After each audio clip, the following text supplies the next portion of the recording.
I used to believe that if I worked hard enough, stayed quiet enough, and proved myself long enough, life would eventually reward me. That was how I became Oliver Hayes, the man who never complained, never cut corners, and never asked for more than he earned. This is it, I whispered to myself that morning, standing at the glass wall of my office. Everything I worked for. My office wasn't just a room, it was proof. Late nights, missed holidays, silent sacrifices no one ever noticed. Still admiring it? Emily's voice came from behind me. I turned and smiled, just reminding myself it's real. She stepped in, holding her coffee. You earned it, Oliver. Not many people last this long without playing dirty. I didn't want to play dirty, I said. I wanted to be good. Emily raised an eyebrow. That's exactly why I worry about you. Before I could reply, the door opened without a knock. Charming, a sharp voice cut through the room. Still sentimental, I see. I froze for half a second before turning. Victoria Clark. Victoria, I said calmly. Didn't expect you this early. She walked in like she owned the place, heels clicking with confidence that felt louder than it should have. Her eyes scanned the room, slow and calculating. Nice office, she said. Spacious, clean, predictable. Emily shifted slightly beside me. You could knock next time. Victoria smirked. If I waited for permission, I wouldn't be where I am. I folded my arms. To what do I owe the visit? She tilted her head, studying me like I was something she needed to solve. I've been reviewing department structures. Already? I asked. You've been promoted for what, 2 days? 3, she corrected. And I don't waste time. Emily crossed her arms. Some of us call that rushing. Victoria ignored her completely. Her eyes stayed locked on me. There are going to be changes, Oliver. I didn't react. There are always changes. Yes, she said softly, but not like these. The air shifted. I felt it even if I didn't show it. What kind of changes? I asked. She stepped closer to my desk, running her fingers lightly across the surface. Structural, strategic, necessary. Emily let out a quiet breath. That sounds vague. It's meant to, Victoria replied. I watched her carefully. If this affects my department, I'd like clarity. She smiled slightly. You'll get it. When? Soon. I held her gaze. That's not an answer. It's the only one you're getting right now, she said, turning toward the door. Then she paused and looked back at me. Don't get too comfortable, Oliver. The door closed behind her. Silence filled the room for a few seconds. Emily shook her head. I don't like her. That makes 2 of us, I said. No, she corrected. You don't like her. I don't trust her. I leaned against my desk. She's ambitious, that's all. She's dangerous, Emily said firmly. There's a difference. I exhaled slowly. We've dealt with people like her before. Not like this, she replied. She's not trying to work with you, Oliver. I looked at her. Then what is she trying to do? Emily didn't hesitate. Replace you. I almost laughed, but something in her expression stopped me. That doesn't make sense, I said. I built this department. And she wants to control it, Emily said. That's how people like her operate. I walked back to the window, staring out at the city below. You're overthinking it, I said quietly. Am I? She asked. Yes, I replied. There's no reason for her to target me. Emily stepped closer. You really believe that? I believe results matter, I said. And my results speak for themselves. She sighed. Sometimes results don't matter. Power does. I turned back to her. Then I'll adapt. That's what worries me, she said. You always adapt. You never push back. I gave a small smile. It's worked so far. Emily looked at me for a long moment before speaking again. Just be careful, Oliver. I always am. No, she said softly. You're patient. That's not the same thing. I didn't respond, because deep down, I knew she might be right, but I wasn't ready to believe it. Not yet. I knew something was wrong the moment I stepped onto my floor. People weren't looking at me the same way. They were looking, then, quickly looking away. Morning, I said to one of the analysts. Morning, Oliver, he replied, but his voice felt tight, forced. I frowned slightly and kept walking. Then I reached my office and stopped. Someone was sitting in my chair. For a second, my brain refused to process it. A young guy, early 20s, nervous posture, trying too hard to look confident, was scrolling through something on my screen. I stepped inside slowly. "You're in my seat." He looked up quickly, startled. "Oh, hi, you must be Oliver. Hi, you must be," I repeated. He stood up awkwardly. "Ryan?" "Ryan Cole. I just joined last week." "I know who you are," I said, my eyes scanning the room.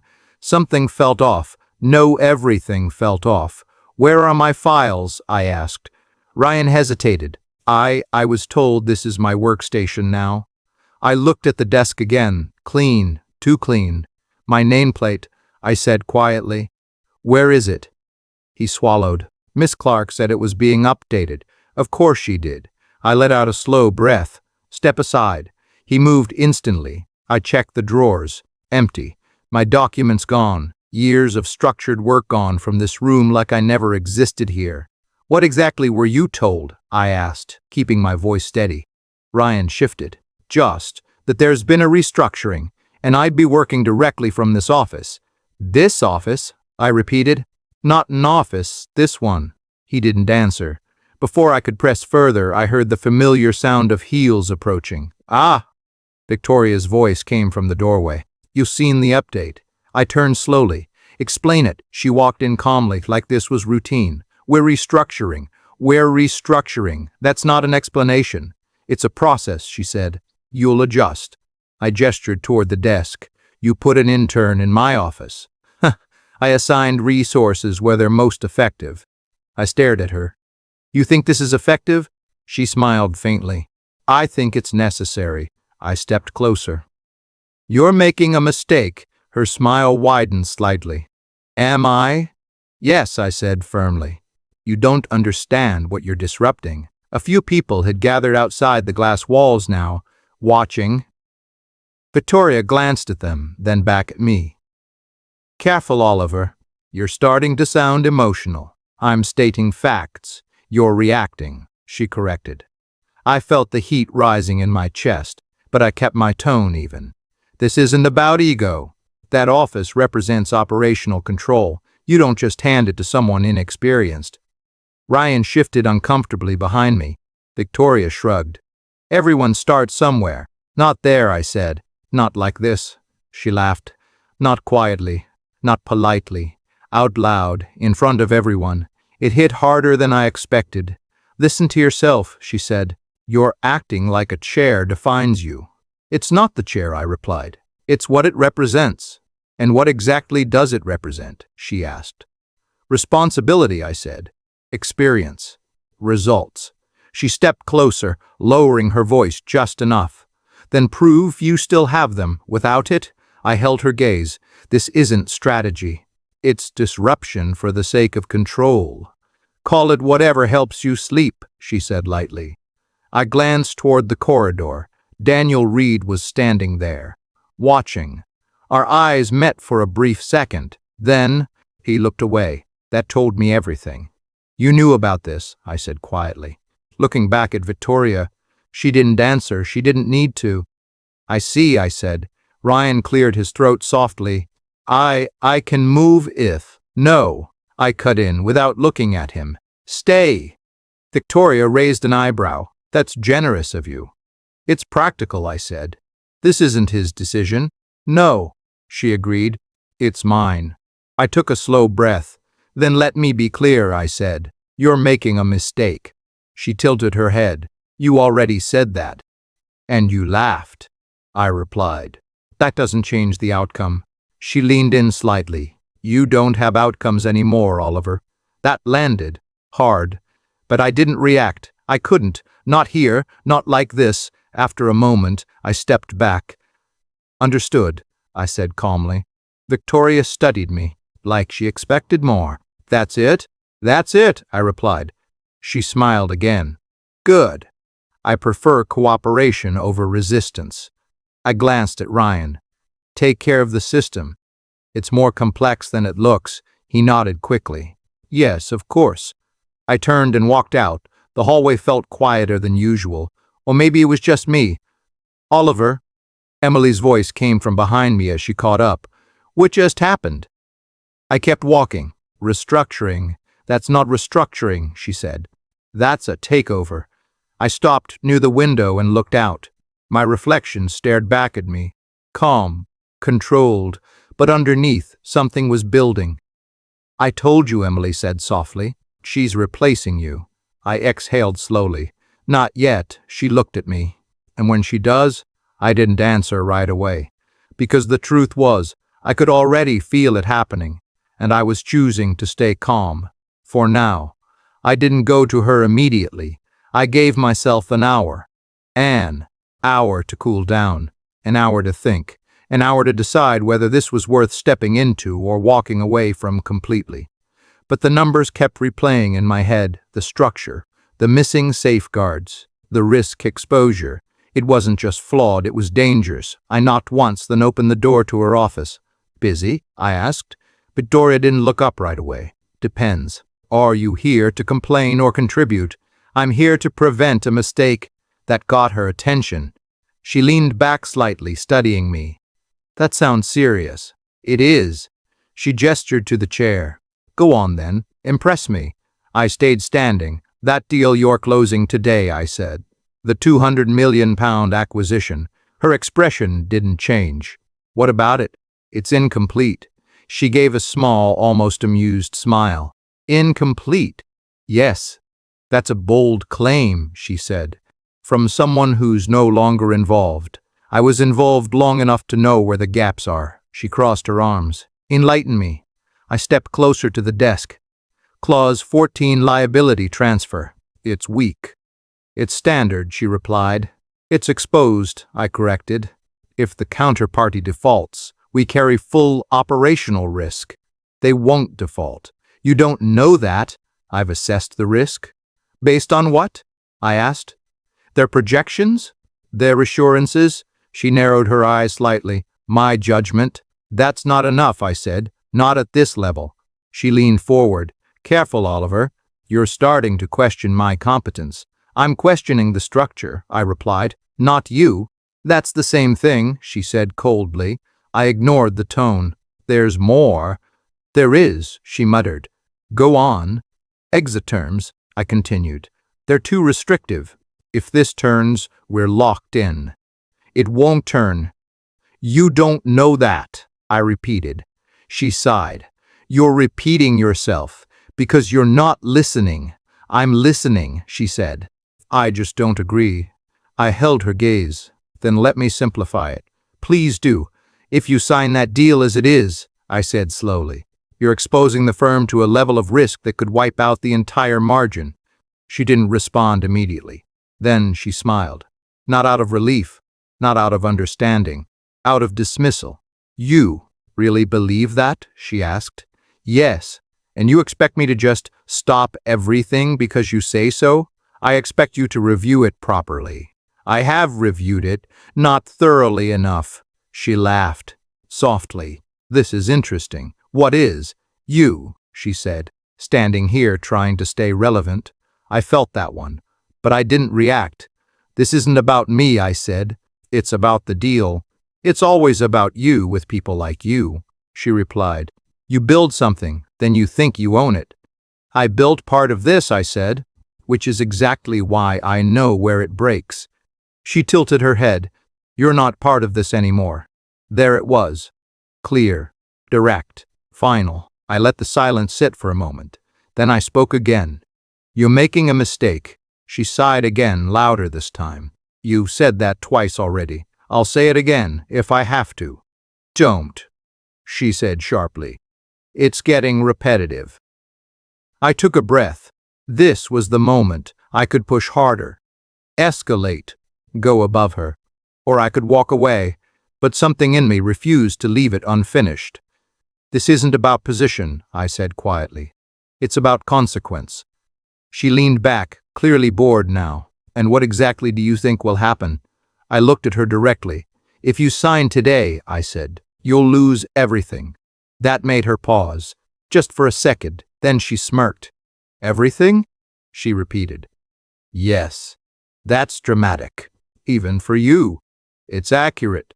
She stood up slowly, walking around the desk until she was right in front of me. Let me make something clear, she said.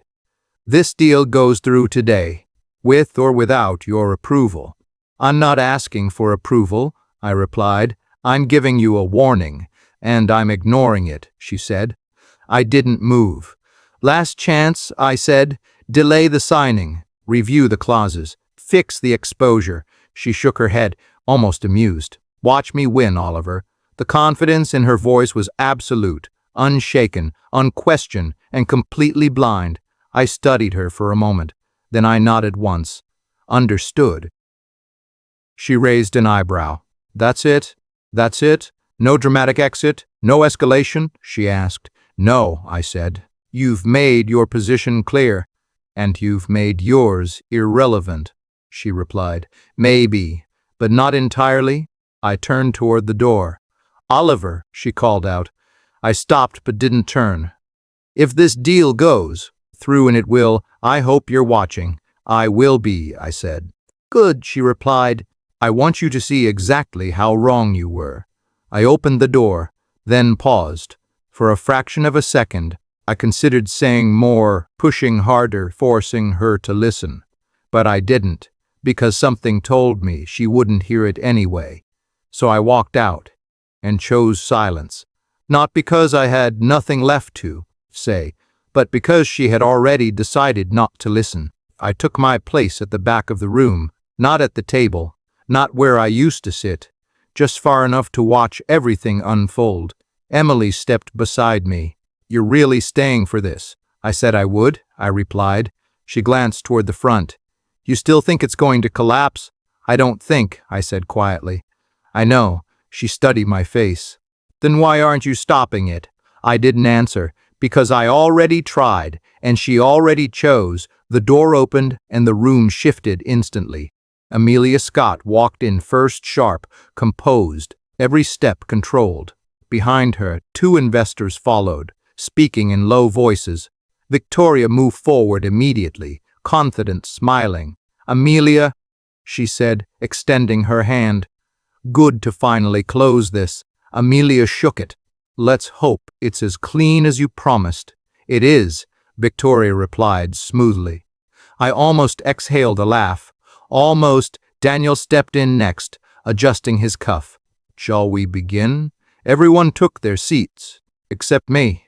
I stayed where I was, watching, listening, waiting. Victoria began. This acquisition represents a major step forward for both parties. Save the speech, Amelia cut in lightly. Let's review the final terms. Victoria nodded. Of course. Documents were passed around. Pages turned, pens clicked. The room filled with quiet focus. Emily leaned closer to me. Last chance, Oliver. I shook my head slightly. No. Hi, she whispered, because she needs to see it. Emily didn't respond. At the table, Amelia scanned the document carefully. Clause 14, she said suddenly. Victoria looked up. Yes. Walk me through the liability transfer again. Victoria didn't hesitate. Standard coverage. Risk is proportionally distributed. No, Amelia said, frowning slightly. This wording suggests full transfer under specific conditions. Victoria's smile tightened. Those conditions are unlikely. Unlikely isn't impossible, Amelia replied. Daniel leaned forward. Is there an issue? Just clarifying, Amelia said, still reading. I felt it, the first crack. Victoria leaned in. We've reviewed this thoroughly. I'm sure you have, Amelia said. But I'd like legal confirmation. Victoria nodded toward the door. Sophie should be here any minute. Right on cue, the door opened. Sophie Bennett walked in holding a file. Apologies for the delay, she said. Traffic. Daniel gestured. Perfect timing. We need your input on Clause 14. Sophie stepped closer, taking the document. She read quickly. Too quickly. Then she stopped. Her expression changed. Is something wrong? Victoria asked. Sophie didn't answer immediately. She read the line again, then looked up. There's a legal inconsistency. The room went still. Victoria blinked. What do you mean? This clause, Sophie said, pointing, it doesn't align with the risk framework outlined earlier. That's not possible, Victoria said. We finalized that structure. Sophie shook her head. Not like this. If this is signed as it is, liability shifts entirely under default conditions. Amelia leaned back slowly, which is exactly what I was concerned about. Victoria's voice sharpened. That's a worst-case interpretation. It's a legal interpretation. Sophie replied.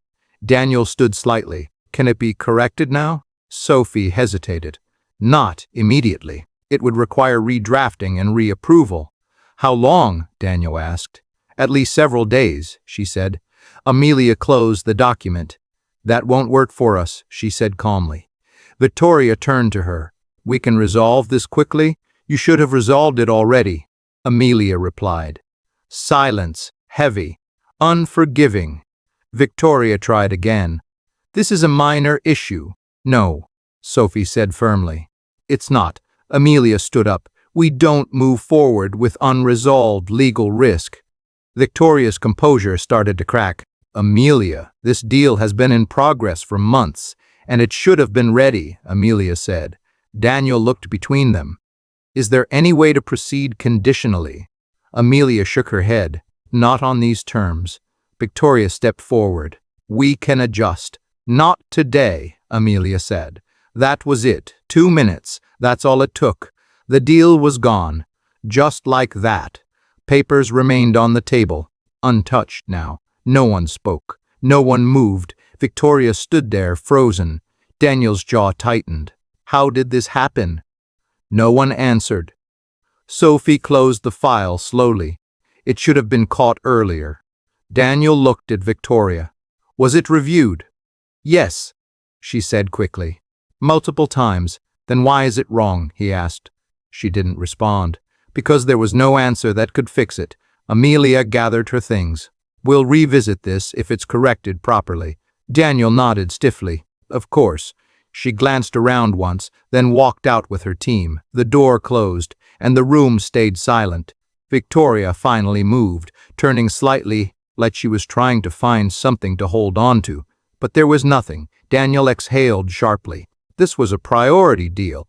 I know, she said. Do you? He replied. Her hands tightened slightly. It was a technical oversight. It was a failure, he said. She didn't argue. She couldn't. Sophie spoke carefully. We can fix it, but the opportunity window may close. Daniel nodded once, then walked out without another word. One by one, the others followed, until only a few of us remained. Emily looked at me. You knew. I didn't respond, because there was nothing to say. Victoria turned slowly. Her eyes found me. For the first time since this started, she didn't look confident. She didn't look in control.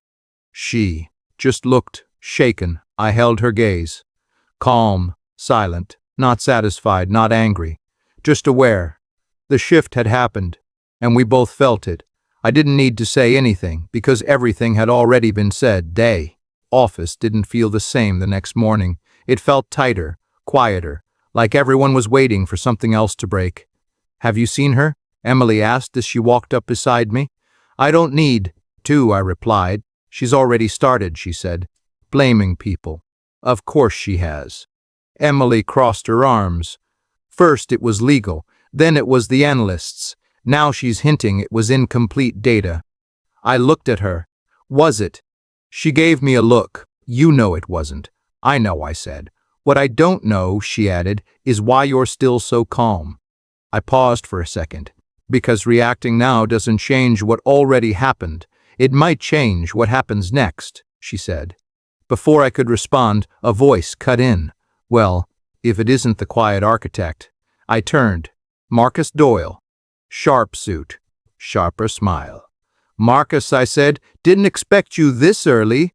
I never miss a good collapse, he replied lightly. Emily sighed under her breath. Of course you don't. Marcus looked at her briefly, then back at me. Tough situation. Big deal. Big failure. It happens, I said. Not like that, he replied. Not at that level. I held his gaze. You have a point? He stepped closer. Just observing. People are asking questions. They should be. I said. And answering them? He asked. That depends on who's responsible. Marcus smiled slightly. Exactly. Emily stepped in. If you're trying to stir something, Marcus, don't. I'm not stirring, he said calmly. I'm positioning. For what? I asked. He shrugged. Opportunity. That word sat there, clear, honest, unapologetic. You move fast, I said. I move smart, he corrected. Vacuums don't stay empty for long. Before I could respond, another voice called out, Oliver? Meeting room. Now. Daniel. I nodded once. Excuse me. Marcus stepped aside. We'll talk soon. I'm sure we will, I said. Inside the meeting room, the tension was immediate. Victoria stood near the table. Sophie was there, 2 senior analysts, and Daniel at the head. Sit, Daniel said. I did. Victoria didn't look at me, not at first. We need clarity, Daniel began. This deal failed at the final stage. That doesn't happen without gaps. It was a legal oversight, Victoria said quickly. Sophie spoke calmly. It wasn't just legal. The structure allowed for misinterpretation. Victoria turned slightly, which is why legal should have flagged it earlier. Sophie didn't react. We flag based on final documentation. Daniel looked at me. You were involved in earlier stages. I met his gaze. Yes. Did you identify any risks? He asked. Yes, I said. Victoria finally looked at me. What risks? Daniel asked. I paused, not because I didn't know, because I knew exactly what this moment meant. I raised concerns about liability exposure, I said. Victoria's jaw tightened. When? Yesterday, I replied. Silence. Daniel looked at her. Is that true? She hesitated. He mentioned something, it wasn't conclusive. It was clear, I said. Her eyes snapped to me. It was an opinion. It was a warning. Daniel leaned back slightly. And it wasn't addressed. Victoria straightened. We assessed it internally and decided to proceed, I added.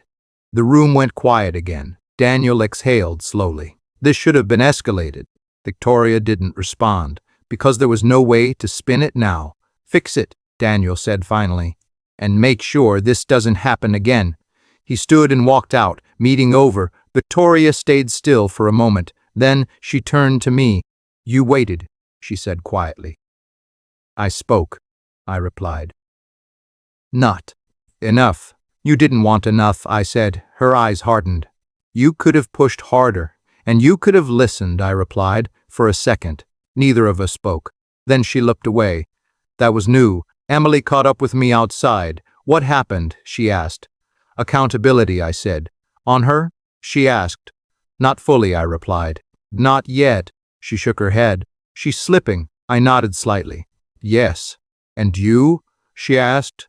I didn't answer right away. Instead, I looked out across the office floor, at the desks, the systems, the work I helped build. I let it happen, I said quietly. Emily frowned. No, you didn't. I saw it coming, I said, and I stayed quiet. You warned her. Once, I replied. Maybe that wasn't enough. Emily studied me. You're not responsible for her choices. No, I said, but I am responsible for mine. I remembered the early days of that deal, late nights, whiteboards filled with numbers. Does this structure hold? Emily had asked me back then. It does, I had said, if we protect the downside. And if we don't, she had asked. Then it breaks, I replied.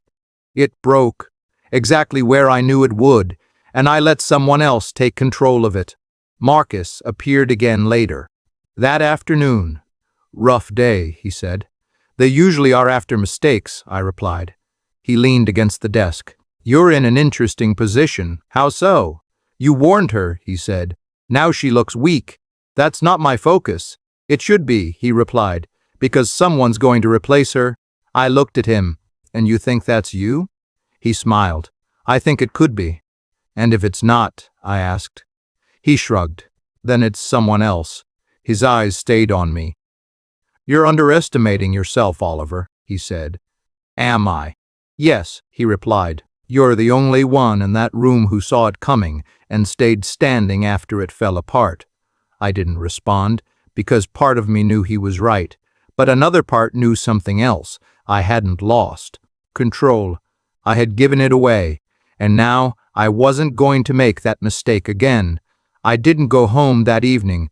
I walked, no destination, no plan. Just movement. My phone buzzed once, then again. I ignored it until the third time. "Oliver," I said. "You sound tired," the voice replied. I stopped walking. "Liam," I said quietly. Still recognize my voice. "That's a good sign." "When did you get back?" I asked. "Yesterday," he said, "and today I heard something interesting." I exhaled. "Let me guess. Big deal. Big failure. Your name's somewhere in the middle of it." "Sounds accurate." "Meet me," he said. "I'm not in the mood for lectures." "Good," he replied. "I'm not in the mood to be ignored." I paused, then nodded to myself. "Where?" "Same place," he said. Liam Foster hadn't changed, same calm posture, same sharp eyes that missed nothing. "You look worse than I expected," he said as I sat down. "Good to see you too." He leaned back slightly. "Talk." "It collapsed," I said. "Exactly how I thought it would. And I warned her, and he repeated. She didn't listen. And he said again. I frowned. "What do you want me to say?" "The part you're avoiding." I looked at him. I stepped back. "Why?" She made it clear I wasn't part of it. Liam shook his head slightly. "That's not an answer.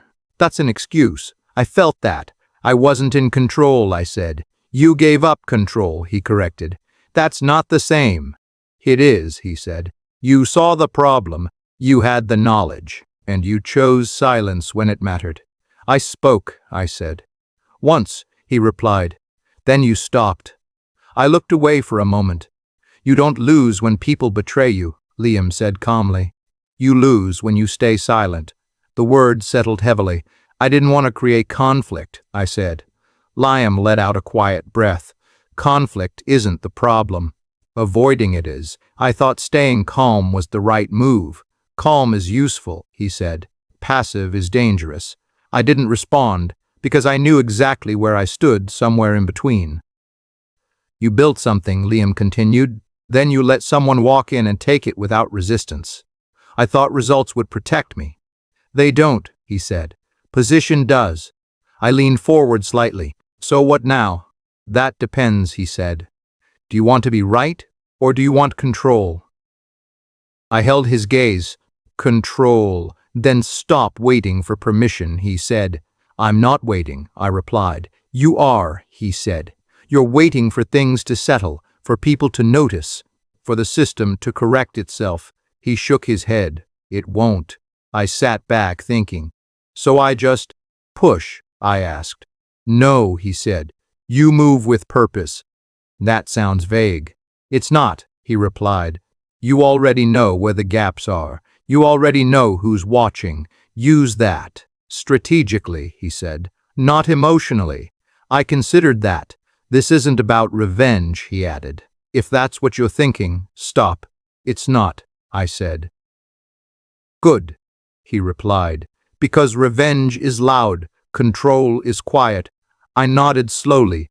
"You don't need to attack her," Liam said. "She's already weakening. I've seen that."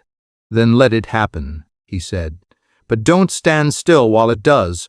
I looked at him. "What would you do?" "I'd rebuild," he said. "Piece by piece. Influence, trust, position.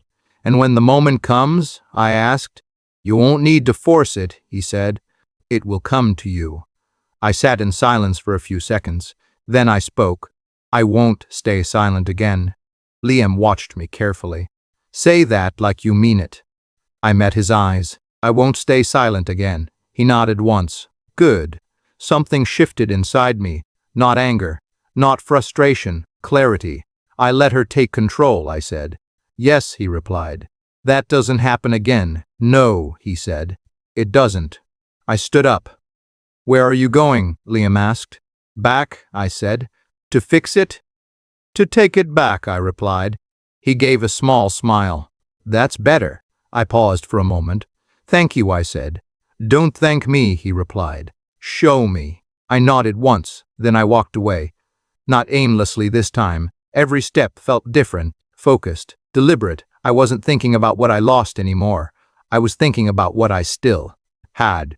Knowledge, experience, awareness, and now intent. I pulled out my phone and opened my notes. Names, processes, gaps, all still there, all still mine to use. All right, I said quietly to myself. No more. Waiting. And for the first time since everything collapsed, I wasn't reacting. I was planning. I didn't announce anything. No speeches, no confrontation, just quiet movement. Why are you reviewing this file again? Emily asked, leaning over my desk. Because no one else is, I replied. She glanced at the screen. This isn't even your project anymore. It's still my system, I said. She studied me. You've changed. Good, I said. Emily crossed her arms. You're not reacting. I already did that, I replied. It didn't work. So what is this? Control, I said simply. She didn't argue. Because she could see it, I started small. Fixing gaps no one asked me to fix, correcting numbers before they became problems, sending short, precise emails, no emotion, just clarity. Who flagged this inconsistency? One of the analysts asked during a review. I did, I said. Victoria looked up sharply. I thought this was already reviewed, she said. It was, I replied. It was also wrong. A few people shifted in their seats. Victoria forced a smile. Noted. That word again. But this time it sounded weaker. Later that day, Ryan approached me hesitantly. Oliver, he said, can I ask you something? Go ahead. He held a file. This structure, I don't fully understand it. I looked at him for a moment. A week ago, he was sitting in my chair. Now he looked unsure. What part? I asked. This section, he said, pointing. The risk distribution. I took the file. It's unbalanced, he frowned, but it was approved. Approval doesn't mean accuracy, I said. He nodded slowly. Can you show me? I hesitated for a second. Then I did. See this? I said. If this triggers, everything shifts. His eyes widened slightly. That's risky, yes, I said. Which is why you don't ignore it. He looked at me. Why didn't anyone fix it earlier? I met his gaze. That's a good question. He didn't ask anything else, because he already understood. By the end of the week, people started coming to me again, quietly. Oliver, can you check this? Oliver, does this make sense? Oliver, quick opinion? I answered every time, short, direct, useful, no extra words, no hesitation, and slowly, the shift began. I noticed it in meetings. Small things at first. Any thoughts on this? Daniel asked one afternoon. Not to Victoria. To me. I kept my voice calm. The timeline is aggressive. Too aggressive? He asked.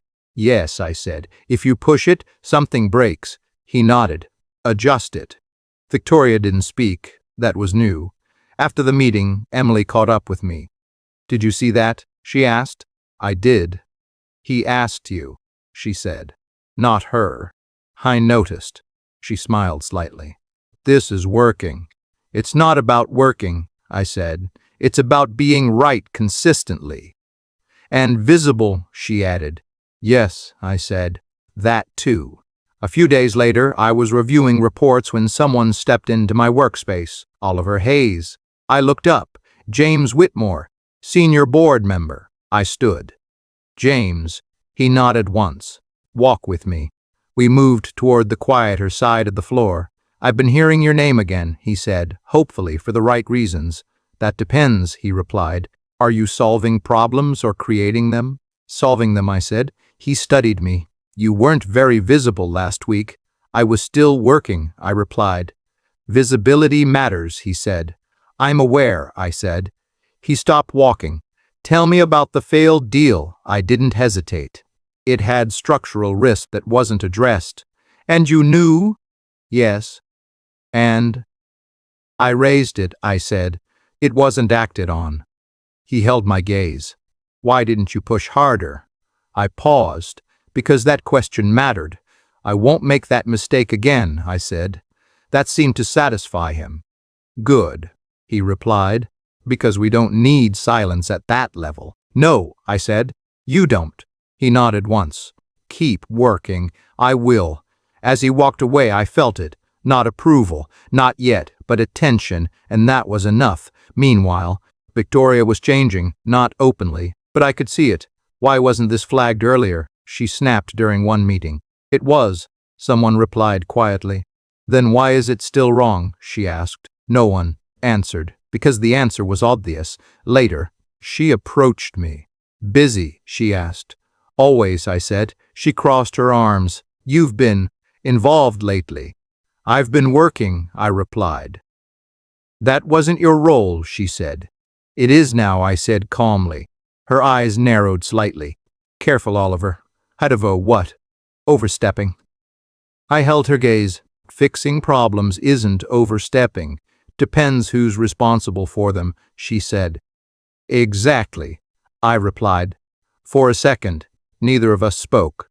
Then she looked away first. Another small shift. Ryan passed by later, barely glancing at my old office. It didn't matter anymore, not to him, not to me.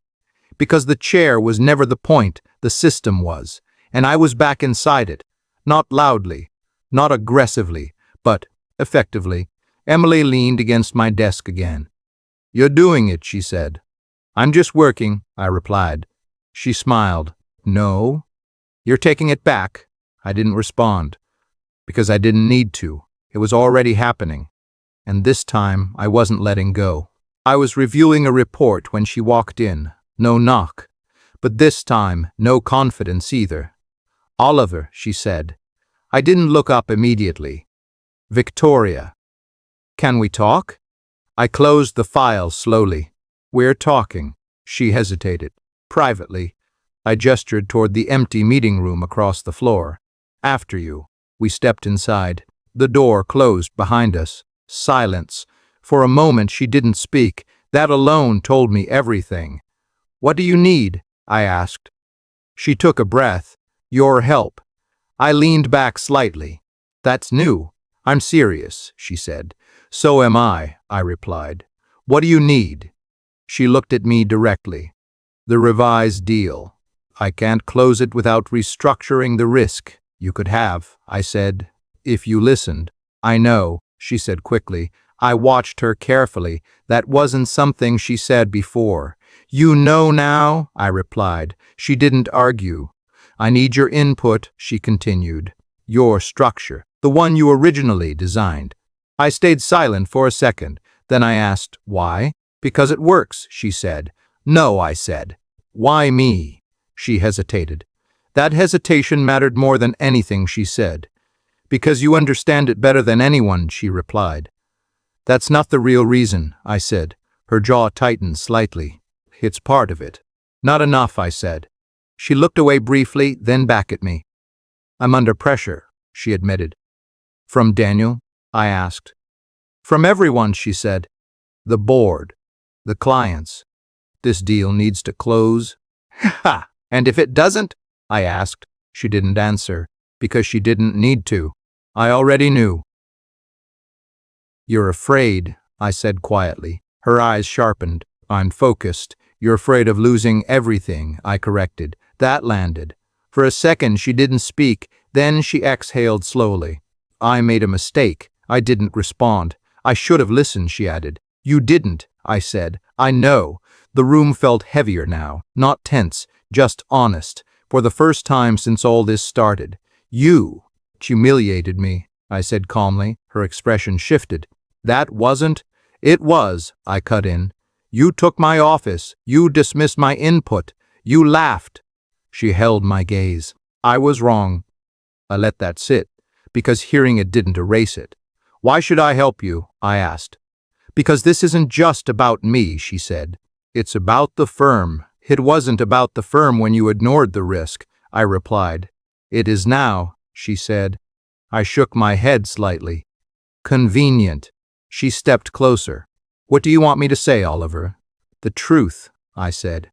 I am telling the truth. No, I replied. You're telling me what you think I need to hear. Her voice tightened. That's not fair.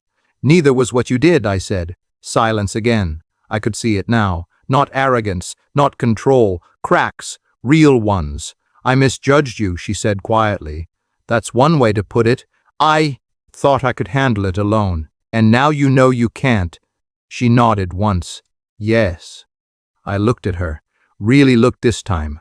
She wasn't the same person who walked into my office. She wasn't confident. She wasn't untouchable. She was trying to hold everything together and failing. You didn't just misjudge the deal, I said. You misjudged people. I know, she said. Especially me. She didn't argue, because she couldn't. I'm not asking for forgiveness, she said after a moment. Good, I replied, because you're not getting it. Her expression tightened slightly, but she stayed composed. I'm asking for help, she said. I leaned back, folding my arms. And that's when it hit me. Not anger, not satisfaction. Conflict. Because a part of me still wanted to fix it. That part of me hadn't changed. The part that built things. The part that solved problems. But another part remembered everything, the dismissal, the laugh, the silence she chose. You had your chance, I said. I know, she replied, and you made your decision. I did. So now I make mine, I said. She waited, not interrupting, not pushing, just waiting. That was new too. I won't help you fix this, I said.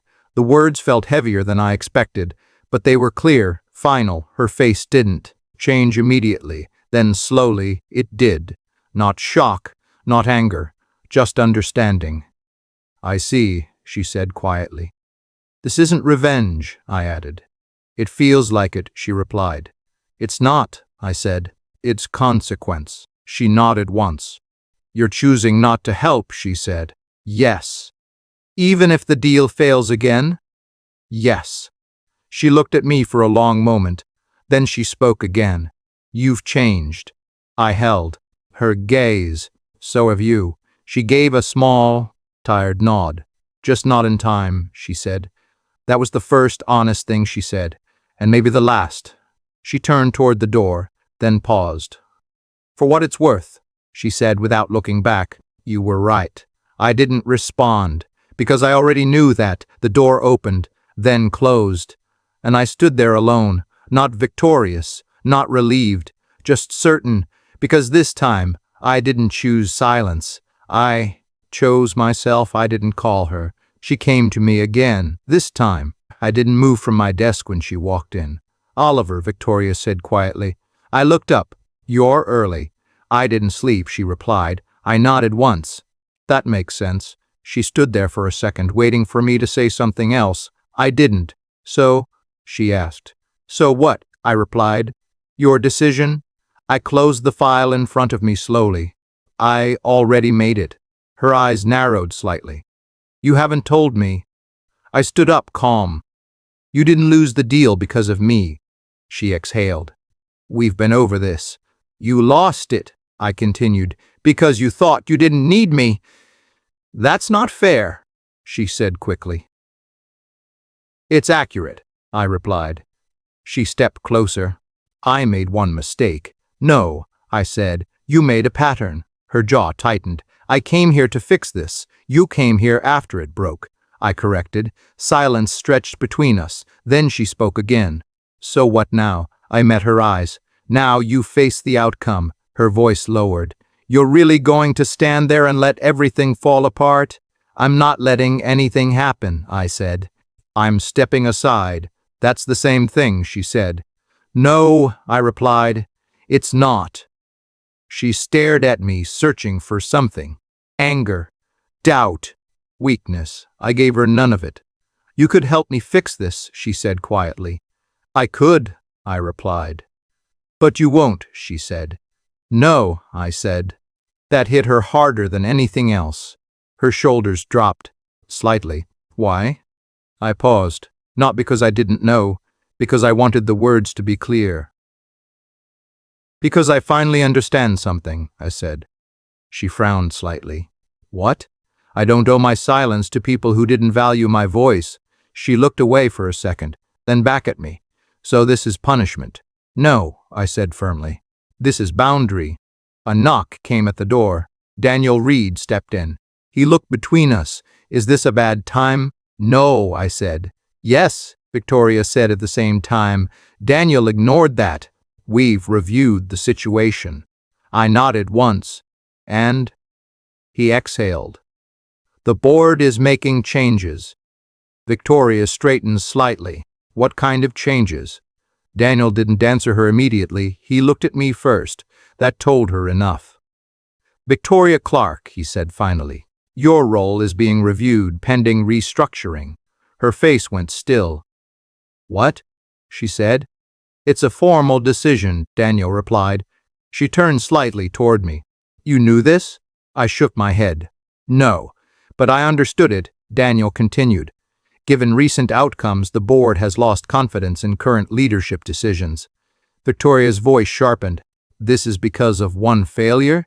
It's because of multiple warnings, Daniel corrected. Silence again. This one heavier, final. Victoria let out a slow breath. So that's it. Daniel nodded once. For now. She looked at me again, this time not searching, just realizing. You won, she said quietly. I shook my head. No, she frowned. Then what is this? Consequence, I said. Daniel stepped aside. We'll need you to hand over documentation. Victoria didn't move for a second. Then she nodded slowly. Fine. But her voice wasn't strong anymore. It was tired. She turned toward the door, then stopped. Oliver, she said without looking back. Yes, I replied. For a second she didn't speak. Then she said, You were right. I didn't answer because this wasn't about being right. It never was. She walked out, Daniel followed. The door closed, and the room stayed still. Emily was the first to speak outside. You really did it, she said quietly. I didn't do anything, I replied. She looked at me. That's not true. I finally sat back down. She made her choices, I said. And you made yours, she added. I nodded slowly. Yes, I said. I did. For a moment neither of us spoke. Then Emily said softly, Do you feel better? I thought about it, honestly. No, I said. She frowned. No, I feel clear, I corrected. And that's enough? I looked at the empty chair across from me. It has to be, I said. Because for the first time, I wasn't trying to fix what broke. I was finally letting it stay broken. I stood outside my office door for a moment. Same glass, same frame, same nameplate restored. But I didn't feel what I used to feel.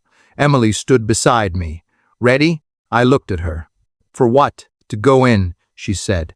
I nodded once. I already am. I pushed the door open. The room was exactly how I remembered it, but I wasn't. Emily stepped in behind me. It feels different in here. It is, I said. She studied me. Because of her? No, I replied. Because of me.